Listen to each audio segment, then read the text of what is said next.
দুইটার সময় তওবা করে লাভ নাই। একটা হচ্ছে মৌতের যন্ত্রণা শুরু হয়ে গেলে, মৃত্যুর যন্ত্রণা শুরু হয়ে গেলে আগে পা থেকে শুরু হয়ে আস্তে আস্তে গলার দিকে আসে।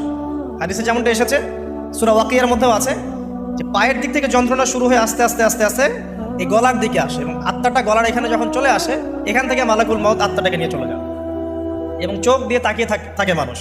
রুহটা চলে গেলে মানুষ চোখ দিয়ে তাকিয়ে থাকে, দেখবেন এই কারণে মৃত ব্যক্তি তাকিয়ে থাকে, চোখ খোলা থাকে। এবং তখন আসমান থেকে সিঁড়ি নামিয়ে দেওয়া হয়, ওই সিঁড়িতে করে আত্মা চলে যাচ্ছে, ও তাকিয়ে দেখে যে আত্মা চলে যাচ্ছে। এবং মানুষ মারা যাওয়ার পরে চোখ জীবিত থাকে অনেকক্ষণ। মেডিকেল সায়েন্স যারা পড়েছে তাদেরকে জিজ্ঞাসা করবে, মানুষ ডেড হয়ে গেলেও চোখ দেখবেন আরও কয়েক ঘন্টা, হয়তো আরও নির্দিষ্ট একটা সময় পর্যন্ত চোখটা কিন্তু জীবিত থাকে। এই জন্যে চোখ বন্ধ করে দিতে হয়। যাই হোক, যেটা বলছিলাম যে মৌতের যন্ত্রণা শুরু হয়ে গেলে তওবা করে লাভ নাই, তওবার দরজা বন্ধ। আর পশ্চিম দিক থেকে সূর্য উঠে গেলে তওবা করে লাভ নাই, তওবার দরজা বন্ধ।